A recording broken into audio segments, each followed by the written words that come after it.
राम राम। ज्ञान गठरी में आपका स्वागत है।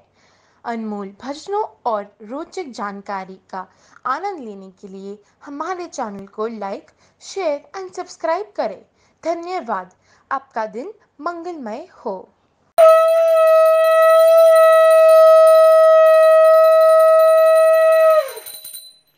सभी भक्तजनों का हमारे ज्ञान गठरी चैनल में बहुत बहुत स्वागत है। अश्विन माह की शुक्ल पक्ष की पूर्णिमा तिथि को शरद पूर्णिमा कहा जाता है। शरद पूर्णिमा के दिन चंद्रमा अपनी 16 कलाओं से परिपूर्ण होकर पृथ्वी पर अमृत की वर्षा करता है।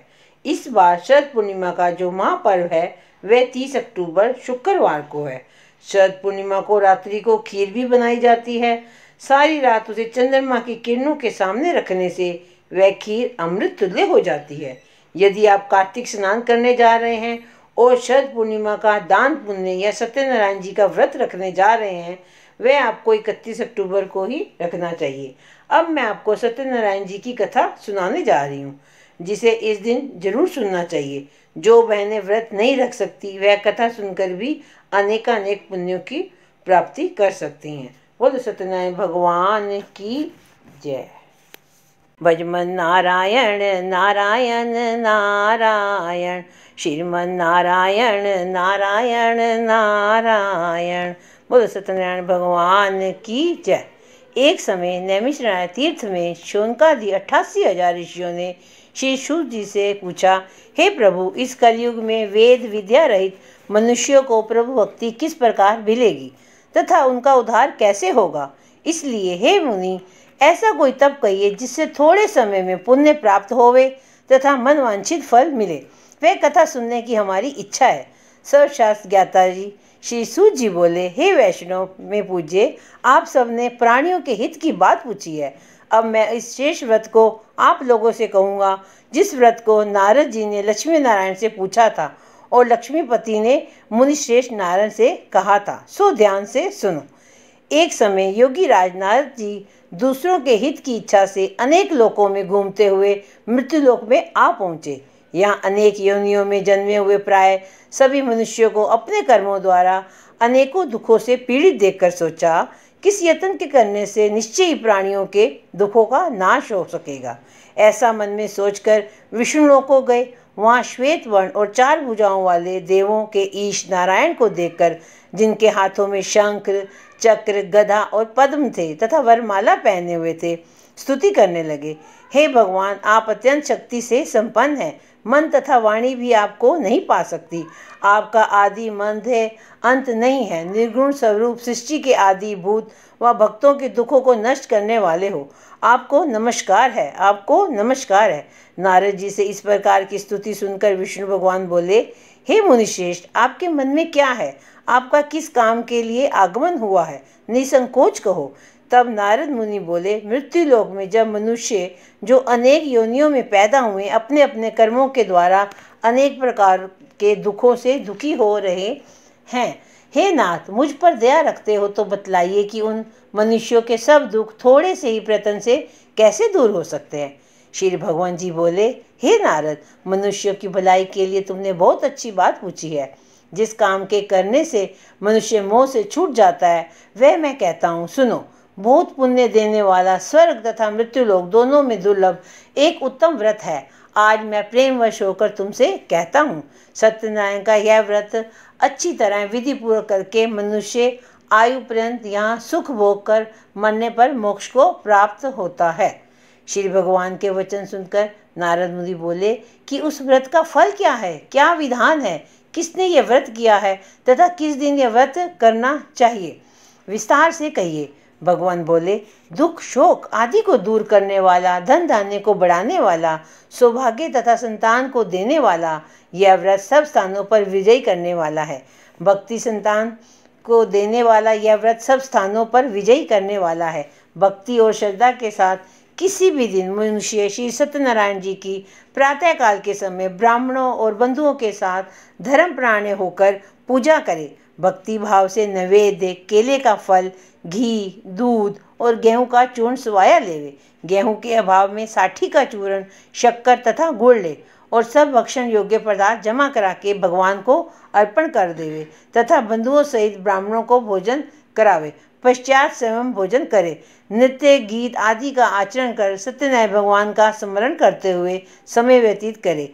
इस तरह व्रत करने पर मनुष्यों की इच्छा निश्चय पूरी होगी। विशेषकर कली काल में भूमि पर यही मोक्ष का सरल उपाय है। बोल सत्यनारायण भगवान की जय। श्रीमन नारायण नारायण हरि हरि, भजमन नारायण नारायण हरि हरि। दूसरा अध्याय। सूत जी बोले, हे ऋषियों, जिसने पहले समय में इस व्रत को किया उसका इतिहास कहता हूँ, ध्यान से सुनो। सुंदर काशीपुरी नगरी में एक अत्यंत निर्धन ब्राह्मण रहता था। वह भूख और प्यास से बेचैन हुआ नित्य पृथ्वी पर घूमता था। ब्राह्मणों से प्रेम करने वाले भगवान ने ब्राह्मणों को दुखी देखकर बूढ़े ब्राह्मण का रूप धरकर उसके पास आ जा आदर के साथ पूछा, हे विप्र, नित्य दुखी हुआ पृथ्वी पर क्यों घूमता है? हे शेष ब्राह्मण, यह सब मुझसे कहो, मैं सुनना चाहता हूँ। ब्राह्मण बोला, मैं निर्धन ब्राह्मण हूँ, भिक्षा के लिए पृथ्वी पर फिरता हूँ। हे भगवान, यदि आप इसका उपाय जानते हो तो कृपा कर कहो। वृद्ध ब्राह्मण बोला कि सत्यनारायण भगवान मनवांछित फल देने वाले हैं, इसलिए हे ब्राह्मण तू उनका पूजन कर, जिसके करने से मनुष्य सब दुखों से मुक्त होता है। ब्राह्मण को व्रत का सारा विधान बतलाकर बूढ़े ब्राह्मण का रूप धारण करने वाले सत्यनारायण भगवान अंतर ध्यान हो गए। जिस व्रत को वृद्ध ब्राह्मण ने बतलाया है मैं उसको करूँगा, यह निश्चय करने पर उसे रात में नींद भी नहीं आई। वह सवेरे और सत्यनारायण के व्रत का निश्चय कर भिक्षा के लिए चला। उसको भिक्षा में बहुत धन मिला, जिससे बंधु बांधवों के साथ उसने सत्यनारायण भगवान का व्रत किया। इसके करने से वह ब्राह्मण सब दुखों से छूटकर अनेक प्रकार की संपत्तियों से युक्त हुआ। उस समय से वह ब्राह्मण हर मास व्रत करने लगा। इस तरह सत्यनारायण भगवान के व्रत को जो करेगा वह मनुष्य सब दुखों से छूट जाएगा। इस तरह नारद जी से नारायण का कहा हुआ यह व्रत मैंने तुमसे कहा। हे विप्रो, मैं अब और क्या कहूँ? ऋषि बोले, हे मुनीश्वर, संसार में इस ब्राह्मण से सुनकर किस किस ने इस व्रत को किया हम सब यह सुनना चाहते हैं। इसके लिए हमारे मन में श्रद्धा है। सूत जी बोले, हे मुनियों, जिसने इस व्रत को किया वह सब सुनो। एक समय एक ब्राह्मण धन और ऐश्वर्य के अनुसार बंधु बांधवों के साथ व्रत करने को तैयार हुआ। उसी समय एक लकड़ी बेचने वाला बूढ़ा आदमी आया और बाहर लकड़ियों को रखकर ब्राह्मण के मकान में गया। प्यास से दुखी लकड़हारा उनको व्रत करते देखकर ब्राह्मण को नमस्कार कर कहने लगा, आप क्या कर रहे हैं? इसके करने से क्या फल मिलता है? कृपा करके मुझसे कहो। ब्राह्मण ने कहा, सब मनोकामनाओं को करने वाला वह सत्यनारायण भगवान का व्रत है। इसकी कृपा से मेरे यहाँ धन धान्य आदि की वृद्धि हुई है। ब्राह्मण से इस व्रत के बारे में जानकर लकड़हारा बहुत प्रसन्न हुआ। चरणामत ले और प्रसाद खाने के बाद उस अपने घर को गया। लकड़हारे ने अपने मन में इस प्रकार का संकल्प किया कि आज नगर में लकड़ी बेचने से जो धन मिलेगा उसी से सत्यनारायण देव का उत्तम व्रत करूँगा। यह मन में विचार कर वह बूढ़ा आदमी लकड़ियाँ अपने सिर पर रखकर जिस नगर में धनवान लोग रहते थे वह ऐसे सुंदर नगर में गया। वहाँ उसे रोज की से ज़्यादा लकड़ियों का दाम मिला, पहले दिनों से चौगुना मिला। तब वह बूढ़ा लकड़हारा दाम ले और अति प्रसन्न होकर पक्के केले की पूरी, शक्कर, घी, दूध, दही और गेहूं का आटा इत्यादि सत्यनारायण भगवान के व्रत की कुल सामग्रियों को लेकर अपने घर गया। फिर उसने अपने भाइयों को बुलाकर विधि के साथ भगवान की पूजा की और व्रत किया। उस व्रत के प्रभाव से वह बूढ़ा लकड़हारा धन, पुत्र आदि से युक्त हुआ और संसार के समस्त सुख को भोग कर वैकुंठ को चला गया। बोलो सत्यनारायण भगवान की जय। श्रीमन नारायण नारायण हरि हरि, श्रीमन नारायण नारायण हरि हरि। बोलो सत्यनारायण भगवान की जय। तीसरा अध्याय। सूत जी बोले, हे शेष मुनियों, अब आगे की कथा कहता हूँ, सुनो। पहले समय में उल्का नाम का बुद्धिमान राजा था। वह सत्यवक्ता और जितेंद्रिय था। प्रतिदिन देवस्थानों पर जाता तथा गरीबों को धन देकर उनके कष्ट दूर करता था। उसकी पत्नी कमल के समान सुंदर थी और सती साध्वी थी। भरशिला नदी के तट पर उन दोनों ने श्री सत्यनारायण का व्रत किया। उस समय वहाँ एक साधु वैश्य आया। उसके पास व्यापार के लिए बहुत सा धन था। वह नाव को किनारे पर ठहरा कर राजा के पास गया और राजा को व्रत करते हुए देखकर विनय के साथ पूछने लगा, हे राजन, भक्ति युक्त चित्त से आप क्या कर रहे हैं? मेरी सुनने की इच्छा है, सो आप यह मुझे बतलाइए। राजा बोला, हे साधु, आपने बंधुओं के साथ पुत्र आदि की प्राप्ति के लिए यह महाशक्तिवान सत्यनारायण भगवान का व्रत और पूजन किया जा रहा है। राजा के वचन सुनकर साधु आदर से बोला, हे राजन, मुझसे इसका सब विधान कहो। मैं भी आपके कथा अनुसार इस व्रत को करूँगा। मेरे भी कोई संतान नहीं है, इससे निश्चय ही होगी। राजा से सब विधान सुन व्यापार से निवृत्त हो वह आनंद के साथ घर गया। साधु ने अपनी स्त्री से संतान देने वाले उस व्रत का समाचार सुनाया और कहा कि जब मेरे संतान होगी तब मैं इस व्रत को करूँगा। साधु ने ऐसे वचन अपनी स्त्री लीलावती से कहे। एक दिन उसकी स्त्री लीलावती पति के साथ आनंदित हो सांसारिक धर्म में प्रवृत्त होकर सत्यनारायण भगवान की कृपा से गर्भवती हो गई और 10वें महीने में उसके एक सुंदर कन्या का जन्म हुआ। दिनों दिन वह इस तरह बढ़ने लगी जैसे शुक्ला पक्ष का चंद्रमा बढ़ता है। कन्या का नाम कलावती रखा गया। तब लीलावती ने मीठे शब्दों में अपने पति से कहा कि जो आपने संकल्प किया था भगवान का व्रत करूँगा, अब आप उसे करिए। साधु बोला, हे प्रिय, इसके विवाह पर करूँगा। इस प्रकार अपनी पत्नी को आश्वासन दे वह नगर को गया। कलावती पितृगृह में वृद्धि को प्राप्त हो गई। साधु ने जब नगर में सखियों के साथ अपनी पुत्री को देखा तो तुरंत दूध बुलाकर कहा कि पुत्री के वास्ते कोई सुयोग्य वर देख कर लाओ। साधु की आज्ञा पाकर दूध कंचन नगर पहुंचा। वहां पर बड़ी खोज कर देखभाल कर लड़की के लिए सुयोग्य वणिक पुत्र ले आए। उस योग्य लड़के को देखकर साधु ने अपनी बंधु बांधवों सहित प्रसन्नचित्त अपनी पुत्री का विवाह उसके साथ कर दिया, किंतु दुर्भाग्य से विवाह के समय भी उस व्रत को करना भूल गया। तब भी भगवान क्रोधित हो गए और श्राप दिया कि तुम्हें दारुण दुख प्राप्त होगा। अपने कार्य में कुशल साधु बनिया जमाता सहित समुद्र के समीप स्थित रतनपुर नगर में गया। वहाँ दोनों ससुर जुमाई चंद्रकेतु राजा के उस नगर में व्यापार करने लगे। एक रोज भगवान सत्यनारायण की माया से प्रेरित कोई चोर राजा का धन चुराकर भागा जा रहा था, किंतु राजा के दूतों को आता देख चोर ने घबरा कर भागते हुए राजा के धन को वहीं चुपचाप रख दिया जहाँ वो ससुर जमाई ठहरे हुए थे।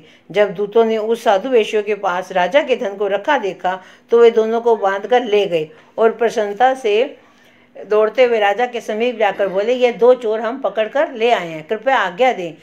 तब राजा ने आज्ञा दी, उनको कठोर कारावास में डाल दिया और उनका सब धन छीन लिया।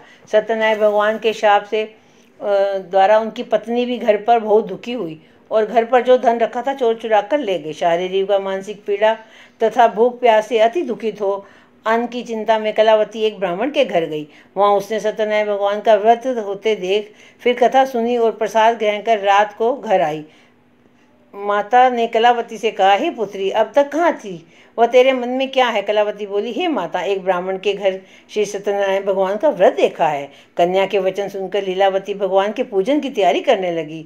लीलावती ने परिवार और बंधुओं के सहित श्री सत्यनारायण भगवान का पूजन किया और वर मांगा कि मेरे पति और दामाद शीघ्र आ जाएं। साथ ही प्रार्थना की कि हम सबका अपराध क्षमा करो। सत्यनारायण भगवान उस व्रत से संतुष्ट हो गए और राजा चंद्रकेतु को स्वप्न में दर्शन देकर कहा, हे राजन, दोनों वेश्यों को प्रातः ही छोड़ दो और उनका सब धन जो तुमने ग्रहण किया है वे दे दो, नहीं तो मैं तेरा धन धान्य राज्य पुत्र आदि सब नष्ट कर दूंगा। राजा से ऐसे वचन कहकर भगवान अंतर्ध्यान हो गए। प्रातःकाल राजा चंद्रकेतु ने सभा में अपना स्वप्न सुनाया। फिर दोनों वणिक पुत्रों को कैद से मुक्त कर सभा में बुलाया। दोनों ने आते ही राजा को नमस्कार किया। राजा मीठे वचनों से बोला, हे महानुभाव, भाविवश ऐसा कठिन दुख प्राप्त हुआ है, अब तुम्हें कोई भय नहीं है। ऐसा कहकर राजा ने उनको नए नए वस्त्राभूषण पहनाए और उनका जितना धन लिया था उससे दोगुना धन दे आदर सहित विदा किया। दोनों वैश्य ने अपने घर को चल दिए। बोलो सत्यनारायण भगवान की जय। श्रीमन नारायण नारायण हरि हरि, श्रीमन नारायण नारायण हरि हरि। बोलो सत्यनारायण भगवान की जय। चौथा अध्याय। सूत जी बोले, वैश्यों ने मंगलाचार करके यात्रा आरंभ की और अपने नगर को चला। उनके थोड़ी दूर निकलने पर दंडी वेशधारी सत्यनारायण ने उनसे पूछा, हे साधु, तेज नाव में क्या है?